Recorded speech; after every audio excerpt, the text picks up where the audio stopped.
بسم اللہ الرحمن الرحیم۔ درود شریف قبولیت کی کنجی۔ ناظرین، ایک راز بتانے لگی ہوں، ایک لاجواب اور قیمتی عمل بتانے لگی ہوں۔ میرے محترم دوستوں، محترم بھائیوں اور معزز بہنوں، کچھ راز نرالے ہوتے ہیں، جن کو سمجھ میں آ جائے ان کے سارے بگڑے کام پلک جھپکتے بن جاتے ہیں۔ یہ عمل ان رازوں میں سے ایک راز ہے۔ یہ عمل قبولیت کی کنجی ہے۔ الفاظ میں بتانا ممکن نہیں کہ اس عمل سے کتنے کرم ہوتے ہیں، کیسے بگڑے ہوئے کام بن جاتے ہیں، کیسی کیسی ناممکن حاجات پوری ہو جاتی ہیں، کیسے زندگی میں انقلاب آ جاتا ہے۔ عمل حالات، معاملات، خیالات بدل کر رکھ دیتا ہے۔ دوستو، اللہ رب العزت کی بارگاہ میں سب سے مضبوط وسیلہ حضرت محمد صلی اللہ علیہ وآلہ وسلم کا ہے، کیونکہ آپ صلی اللہ علیہ وآلہ وسلم اللہ کے محبوب ہیں۔ اس لیے اللہ کی بارگاہ میں سب سے زیادہ اور سب سے پہلے حضور صلی اللہ علیہ وآلہ وسلم کی سفارش اور شفاعت چلتی ہے، اور اہل نظر، اہل باطن کا یہ کہنا ہے کہ حضور رحمت عالم صلی اللہ علیہ وآلہ وسلم کی بارگاہ میں سب سے پہلے سب سے زیادہ سفارش دو عظیم ہستیوں کی قبول ہوتی ہے، پاک نبی کی پاک بیٹی سیدہ طیبہ بی بی فاطمہ الزہرا سلام اللہ علیہا اور حضور کے پیارے چچا حضرت سیدہ شہداء حضرت سیدنا امیر حمزہ رضی اللہ تعالی عنہ کی۔ کسی سے اللہ روٹھ جائے تو اللہ کے محبوب صلی اللہ علیہ وآلہ وسلم کی سفارش کے ذریعے رب کو راضی کیا جاتا ہے، اور جب کسی سے رسول صلی اللہ علیہ وآلہ وسلم روٹھ جائے تو پھر سیدہ فاطمہ الزہرا اور حضرت امیر حمزہ کے ذریعے حضور رحمت عالم صلی اللہ علیہ وآلہ وسلم کی ذات اقدس کو راضی کیا جا سکتا ہے۔ دوستو، یہاں پر یہ بات بتاتی چلوں کہ جن سے اللہ کے محبوب روٹھ جاتے ہیں اس سے اللہ بھی روٹھ جاتا ہے، اور جب کسی سے اللہ روٹھ جائے تو کائنات کی ہر چیز اس سے منہ پھیر لیتی ہے۔ ان میں رزق اور رشتے بھی شامل ہیں۔ اب میں آتی ہوں عمل کی طرف۔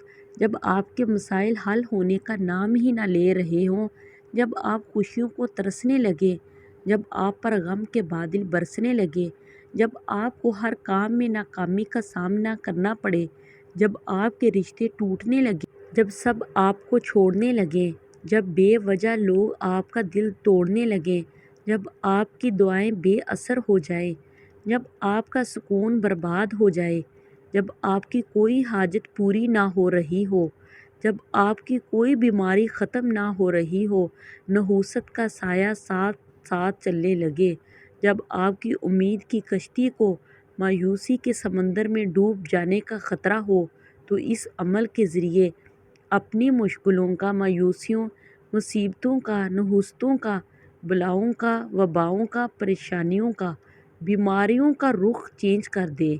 یہ ایسا عمل ہے جس سے آپ کے دل کا قرار اور زندگی کی بہار لوٹ کر آئے گی انشاءاللہ، اور کئی ساری الجھنیں، غم، دکھ، درد، مشکلات، مصیبتیں، نحوستیں دور ہو جائیں گی انشاءاللہ عزوجل، انشاءاللہ عزوجل۔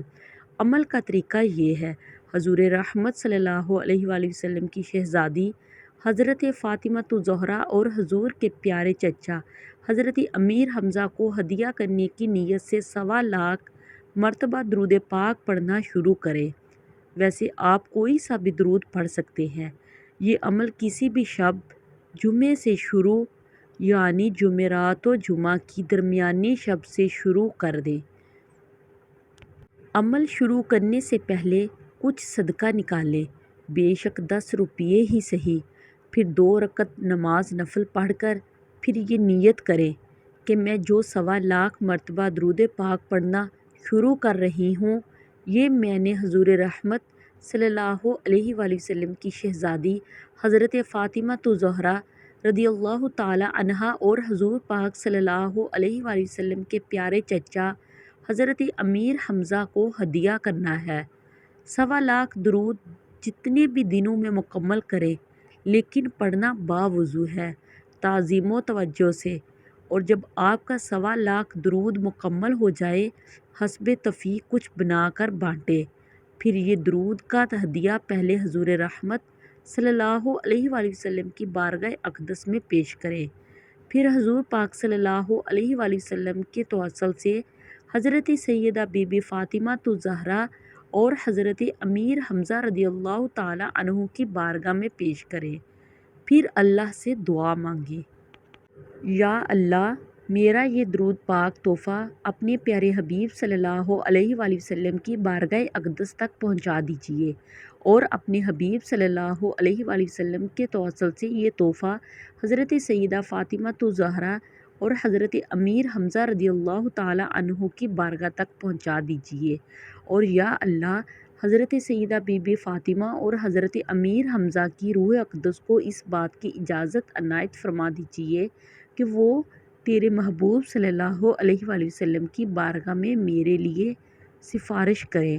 پھر آپ تصور میں حضرت سیدہ بی بی فاطمہ الزہرا اور حضرت امیر حمزہ سے مخاطب ہو کر عرض کریں کہ آپ میرا بھیجا ہوا درود کا تحفہ قبول فرمائیں اور حضور صلی اللہ علیہ وآلہ وسلم کی بارگاہ میں میری سفارش فرمائیے۔ دوستو، میرے محترم بھائیوں اور بہنوں، اس عمل سے انشاءاللہ عز و جل آپ کو حضور صلی اللہ علیہ وآلہ وسلم کی بارگاہ سے ایسا فیض ملے گا، ایسا کرم ہوگا کہ زندگی کے سارے مسائل حل ہو جائیں گے، اور پھر آپ کی زندگی میں بہاریں ہی بہاریں ہوں گی۔ اور ناظرین، اب آپ کو درود کے کچھ فضائل بتا کر ویڈیو کا اینڈ کریں گے۔ ناظرین، اگر آپ کسی کو درود پاک پڑھنے کی ترغیب دیتے ہیں تو جتنا ثواب اس شخص کو اس کے درود پڑھنے کا ملے گا اتنا ہی آپ کو بھی ملے گا۔ اگر وہ آگے کسی بھی تیسرے انسان کو درود پاک کے ورد پر لگائے گا تو اس تیسرے انسان کو بھی اس ورد پر لگانے کے برابر ثواب اس دوسرے انسان کو اور آپ کو برابر ملے گا۔ اگر 100 لوگ آپ کی وجہ سے درود پاک پڑھنا شروع ہو جائیں تو جتنا ثواب ان کو ملے گا اتنا ہی ثواب آپ کو بھی ملے گا۔ فرمان مصطفیٰ صلی اللہ تعالیٰ علیہ وآلہ وسلم ہے، جس نے مجھ پر دن میں 1000 مرتبہ درود پاک پڑھا وہ مرے گا نہیں جب تک جنت میں اپنا ٹھکانہ نہ دیکھ لے۔ زندگی کا کیا پتہ کب کہاں ساتھ چھوڑ دے، اچھی نیت کا ثواب مرنے کے بعد بھی ملتا رہتا ہے۔ تو آئیے ہم سب کوشش کریں کہ کثرت سے درود پاک پڑھنے کو اپنا وظیفہ بنائیں اور روزانہ کم از کم 1000 مرتبہ محبت اور لگن کے ساتھ درود پاک پڑھ لیا کریں، تاکہ ہمارا شمار بھی ان خوش نصیبوں کی فہرست میں شامل ہو جائے جو آقا کریم صلی اللہ علیہ وآلہ وسلم کی ذات اقدس پر درود پاک کثرت سے بھیجتے ہیں۔ آمین صلی اللہ علیہ وآلہ وسلم۔ پلیز میرے چینل کو سبسکرائب کریں تاکہ میں اپنی ہر آنے والی ویڈیو آپ کے ساتھ شیئر کر سکوں۔ اب مجھے اجازت دیجیے، خدا حافظ۔